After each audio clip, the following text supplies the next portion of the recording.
What's going on, Brew Crew, and welcome back to the channel. This is the place for the most reliable, in-depth, and exclusive news on our Milwaukee Brewers. Before we get into today's massive story, and trust me, you're gonna want to hear this, I need you to do me a favor. If you bleed blue and gold and want to stay ahead of every rumor, every trade, and every big move this team makes, hit that subscribe button right now. Turn on your notifications because the trade deadline is approaching and things are about to get wild. You don't want to be the last to know. Alright, let's get into it. The calendar has flipped to July, the All-Star break is just around the corner, and the air in Milwaukee is thick with championship aspirations. Our Brewers are right in the thick of the NL Central race, playing fantastic baseball and looking every bit like a team that could make a deep run in October. But as we all know, in today's game, standing pat is often the same as moving backward. The front office knows this. I'm hearing from my sources that while the team is confident, they are actively looking to make a significant splash before the trade deadline in a few weeks. The target? An impact bat. More specifically, a corner infielder who can change the dynamic of our lineup and solidify the defense. And folks, I'm hearing one name more and more. A name that has been circulating in front offices and is now bubbling to the surface in a major way. That name is Ryan McMahon, the third baseman for the Colorado Rockies. The Athletic just dropped a list of the top 40 trade targets, and not only was McMahon on it, but they listed our Milwaukee Brewers as one of the top 3 fits. This isn't just smoke, Brew Crew. My sources are telling me there's legitimate and ongoing dialogue between the Brewers and the Rockies. Let's break down why this makes so much sense on the surface. First, look at the situation in Colorado.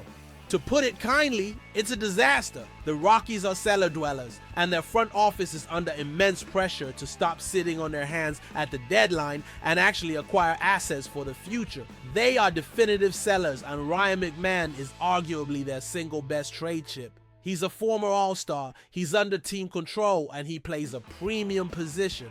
For a team like the Brewers, who are clearly in a window to win right now, this is the exact type of situation you look to exploit.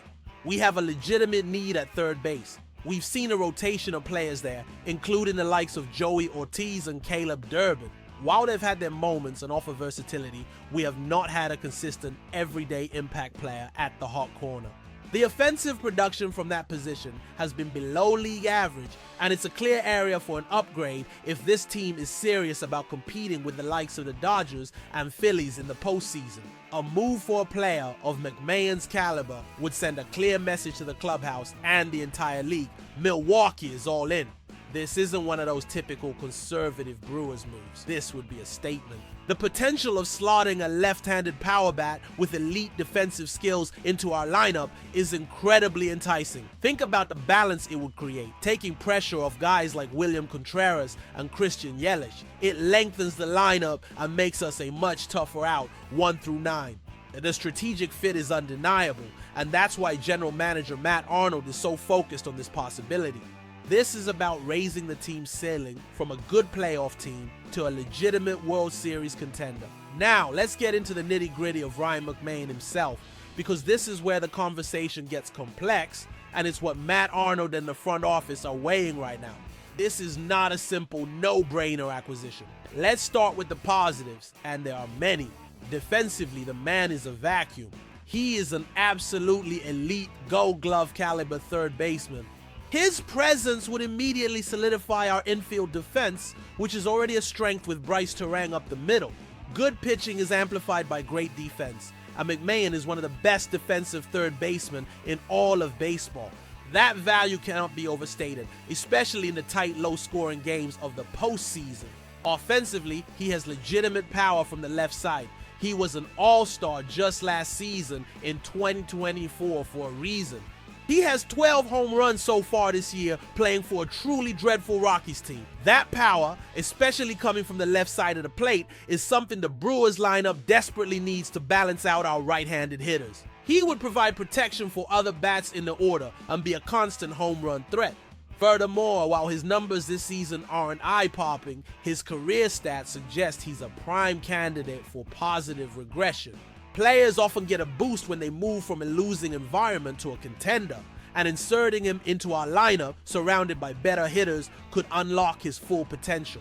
However, We have to be objective and look at the risks, which is exactly what the front office is doing. You look at his slash line this year, hovering around 208, 307, 368, and it's obviously a cause for concern.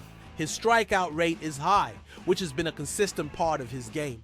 You're not acquiring a high contact, high average hitter. You are acquiring a 3 true outcomes player, a home run, a walk, or a strikeout. And then there's the biggest hurdle of all, the contract. This is the sticking point. McMahon is owed a guaranteed $16 million in both 2026 and 2027. For a team like the Milwaukee Brewers, who are famously and traditionally conservative with their payroll, that is a massive financial commitment. This goes against the grain of how this organization typically operates. The question they are wrestling with is monumental. Is an elite defensive third baseman with 20-25 home run potential worth $32 million over the next 2 seasons, especially when he comes with a low batting average and high strikeout numbers? That's the multi-million-dollar question. It's a significant risk. If his batting average doesn't tick up, you're paying a premium for defense and moderate power. Furthermore, what would it cost in terms of prospects? The Rockies know they have the best third baseman available on the trade market. They will ask for a significant return. We're not talking about just throwing a few low-level prospects their way. Colorado will likely ask for at least one of our top 10 prospects and another high-ceiling player. Our farm system has improved, but can we afford to part with valuable young talent for a player with this kind of contract and offensive profile? It's a delicate balancing act. The front office could explore other cheaper options or rentals.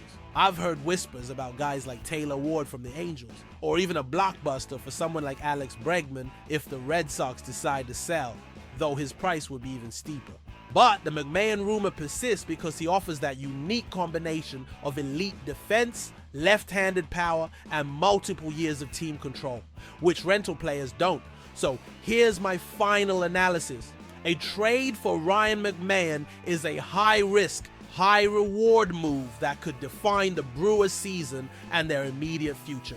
If he comes to Milwaukee and performs to his potential, he could absolutely be the missing piece that elevates the Brew Crew to a championship level. His defense alone raises the team's floor. However, the financial commitment and the offensive volatility are real concerns that cannot be ignored. The front office is at a crossroads. Do they stick to their fiscally conservative principles, or do they push their chips to the middle of the table for a shot at glory? Now, I want to hear from you, the Brew Crew.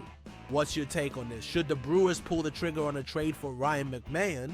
Is his elite defense and power worth the $32 million and the prospect cost despite the low batting average? Or should they look for a cheaper alternative? Let me know your thoughts in the comment section below. For more breaking news, rapid updates, and the most in-depth analysis on our Brewers, make sure you are subscribed to the channel. I'll be back with more as this story develops.